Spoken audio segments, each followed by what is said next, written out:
Saya akan mempraktikkan penerapan segitiga restitusi pada beberapa kasus yang dialami oleh murid saya. Ada 3 tahapan segitiga restitusi, yaitu menstabilkan identitas, validasi tindakan yang salah, dan menanyakan keyakinan. Berikut kasus-kasusnya. Kasus pertama, murid yang malas piket.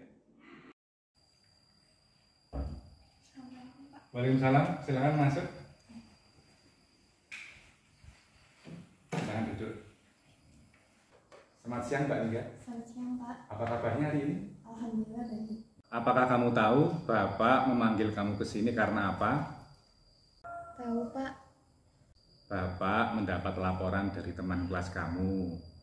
Kalau kamu itu sering tidak melakukan tugas piket kelas yang sudah terjadwal, seperti menyapu dan menghapus tulisan di papan tulis.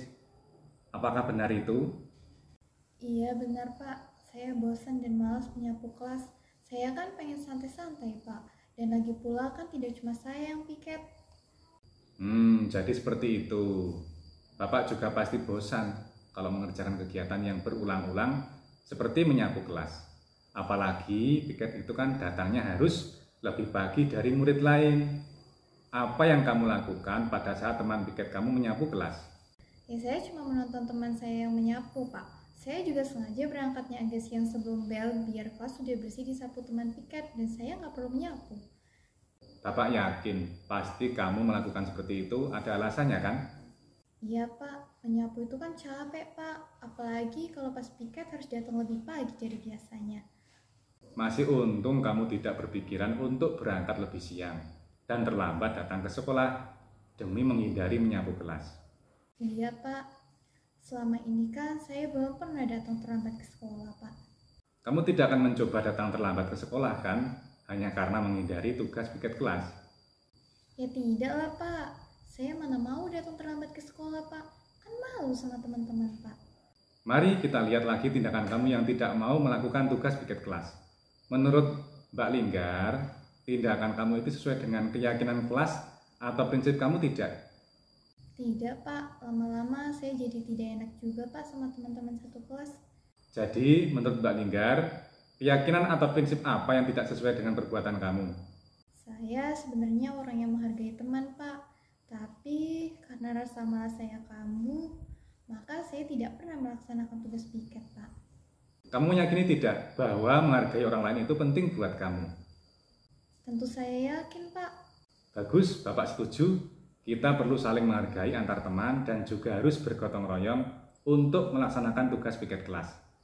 Kamu bersedia memperbaiki masalah ini tidak? Bersedia, Pak.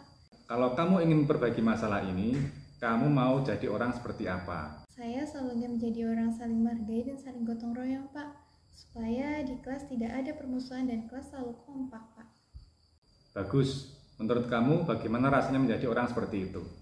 Ya, pasti enak, Pak. Pasti kelas saya menjadi nyaman dan aman kalau selalu ada sikap saling menghormati dan bergotong royong. Baiklah Mbak Linggar, ayo kita diskusikan bersama bagaimana memperbaiki masalah ini. Kasus kedua, murid yang sering terlambat masuk kelas setelah istirahat. Assalamualaikum. Waalaikumsalam, silakan masuk. Silakan duduk. Selamat siang Mas Angga. Selamat siang, Pak. Apa kabarnya hari ini? Alhamdulillah baik, Pak. Apakah Mas Angga tahu Bapak memanggil kamu ke sini karena apa? Tahu, Pak. Ya, Bapak mendapat laporan dari Bapak Ibu Guru dan teman kelas kamu bahwa kamu sering terlambat masuk kelas setelah jam istirahat. Apakah benar itu? Iya, benar, Pak.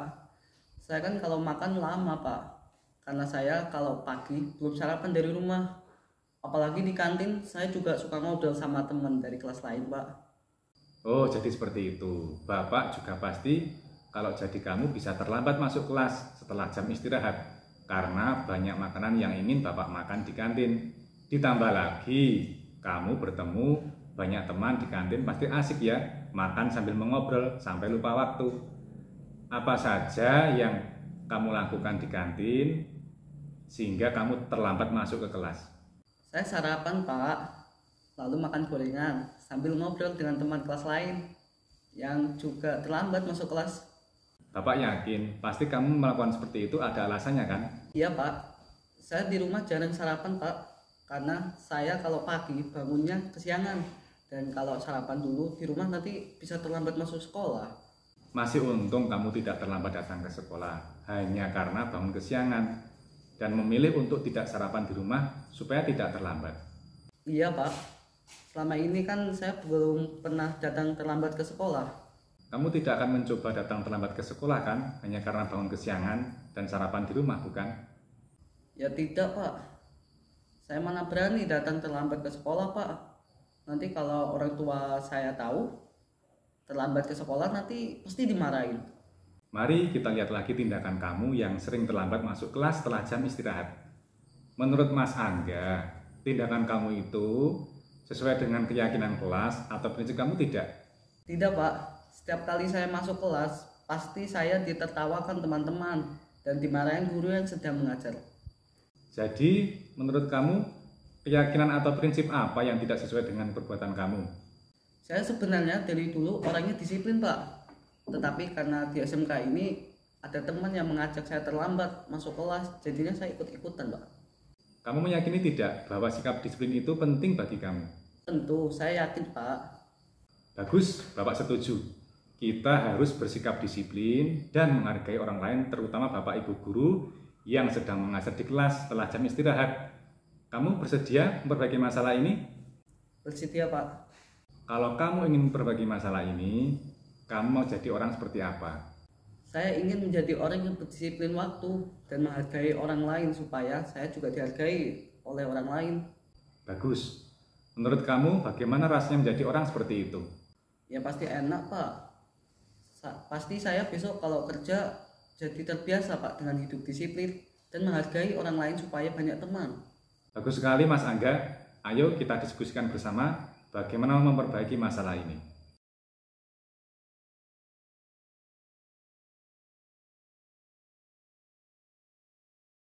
Respon dari murid. Assalamualaikum warahmatullahi wabarakatuh. Nama saya Lida Ristiarti, kelas 10 TKJ 2. Saya mengucapkan terima kasih kepada Pak Fauzan. Pak Fauzan sangat sabar dan telah menyelesaikan masalah yang terjadi pada saya. Pak Fauzan membuat saya semakin mengerti bahwa rasa saling menghargai dan bergotong royong dengan teman itu sangat penting. Wassalamualaikum warahmatullahi wabarakatuh.